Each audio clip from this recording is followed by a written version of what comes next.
उत्पत्ति अध्याय 11। उत्पत्ति अध्याय 11। मनुष्यों की भाषा में गड़बड़ी पड़ने का वर्णन। सारी पृथ्वी पर एक ही भाषा और एक ही बोली थी। उस समय लोग पूर्व की ओर चलते चलते शिनार देश में एक मैदान पाकर उसमें बस गए। तब वे आपस में कहने लगे कि आओ, हम ईंटें बना बना के भली भांति आग में पकाए। और उन्होंने पत्थर के स्थान में ईंट से और चूने के स्थान में मिट्टी के गारे से काम लिया। फिर उन्होंने कहा, आओ, हम एक नगर और एक गुम्मट बना ले, जिसकी चोटी आकाश से बातें करे। इस प्रकार से हम अपना नाम करें, ऐसा न हो कि हमको सारी पृथ्वी पर फैलना पड़े। जब लोग नगर और गुम्मट बनाने लगे, तब इन्हें देखने के लिए यहोवा उतर आया। और यहोवा ने कहा, मैं क्या देखता हूँ कि सब एक ही दल के हैं और भाषा भी उन सब की एक ही है। और उन्होंने ऐसा ही काम भी आरंभ किया। और अब जितना वे करने का यत्न करेंगे, उसमें से कुछ उनके लिए अनहोना न होगा। इसलिए आओ, हम उतर के उनकी भाषा में बड़ी गड़बड़ी डालें कि वे एक दूसरे की बोली को न समझ सके।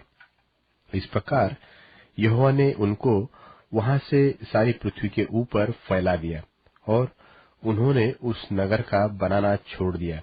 इस कारण उस नगर का नाम बाबुल पड़ा, क्योंकि सारी पृथ्वी की भाषा में जो गड़बड़ी है, सो यहोवा ने वही डाली। और वही से यहोवा ने मनुष्यों को सारी पृथ्वी के ऊपर फैला दिया। शेम की वंशावली। शेम की वंशावली यह है।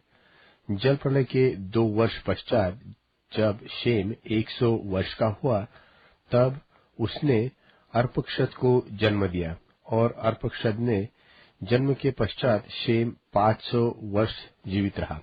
और उसके और भी बेटी बेटियां उत्पन्न हुई।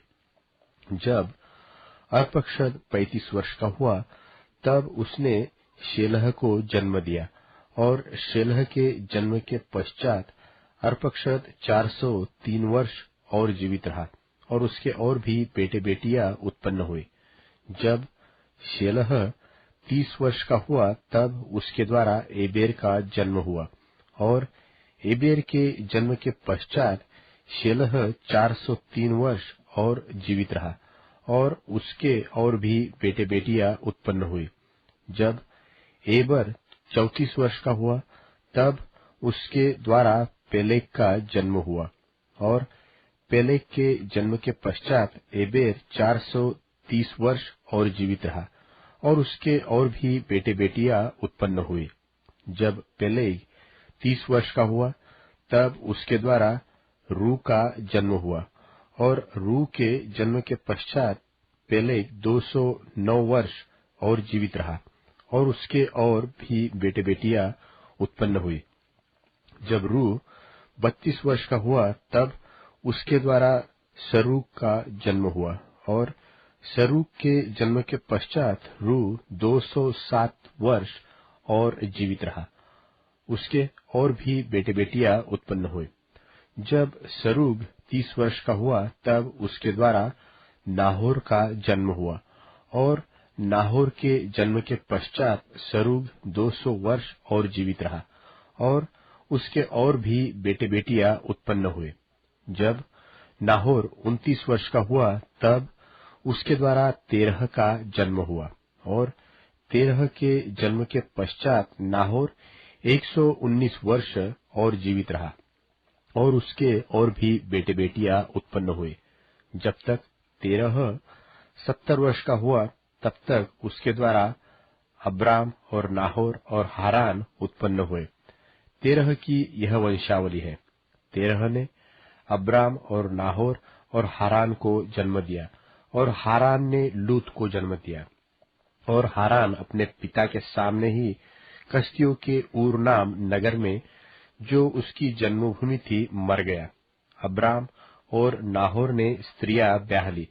अब्राम की पत्नी का नाम तो सारै और नाहोर की पत्नी का नाम मिल्का था। यह उस हारान की बेटी थी, जो मिल्का और इसका दोनों का पिता था। सारै तो बांझ थी, उसके संतान न हुए, और तेरह अपना पुत्र अब्राम और अपना पोता लूत जो हारान का पुत्र था, और अपनी बहू सारै जो उसके पुत्र अब्राम की पत्नी थी, इन सबों को लेकर कसदियों के ऊर नगर से निकल कनान देश जाने को चला, पर हारान नाम देश में पहुंचकर वहीं रहने लगा। जब तेरह 205 वर्ष का हुआ, तब वह हारान देश में मर गया।